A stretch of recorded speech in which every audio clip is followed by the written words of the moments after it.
ఇదోకే పక్కన. Are you against are you support? Not only Prabhas గారని కాదు, చాలా హీరోస్కి మినిమం అంటే ఇప్పుడు ఫైట్కి డ్యాన్స్కి కూడా విఎఫ్ఎక్స్ అవసరమా? మినిమం జెన్యూనిటీ అనేది చూసి ఇష్టపడేది. అఫ్ కోర్స్ డేట్స్ అవ్వచ్చు, వాళ్ళ హెల్త్ రీజన్స్ అవ్వచ్చు, ఎనీథింగ్ అవ్వచ్చు. ఓకే, నిజంగా విఎఫ్ఎక్స్ అంత అవసరమా? ఫేసెస్కి ఫైట్స్కి కూడా అంత అవసరమా? అది ఇప్పుడు ప్రొడ్యూసర్కి ఆ విఎఫ్ఎక్స్కి డబ్బులు ఖర్చు పెట్టాలని లేని నొప్పి నీకేంటంటున్నా సార్.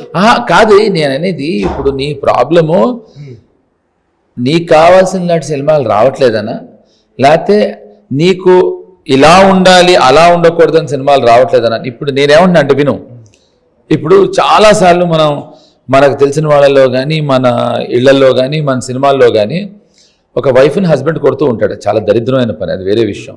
కానీ ఎవరో మనలాంటి వాళ్ళు వెళ్ళి ఏంటిది అంటే మీకు అనవసరం అంటుంది వైఫ్ కదా, మా ఆయన నన్ను కొడతాడు చంపుతాడు నీకెందుకు అంటుంది కదా, అవునా కదా? అలాగే అరే అక్కడ ప్రొడ్యూసర్కి, యాక్టర్కి, విఎఫ్ఎక్స్ వాడికి, డైరెక్టర్కి లేని ప్రాబ్లము మనకెందుకు అంటున్నా? ఒక సినిమా ఇప్పుడు ఫుడ్ తయారు చేయటం అనేది చూడకూడదు. అందుకే నువ్వు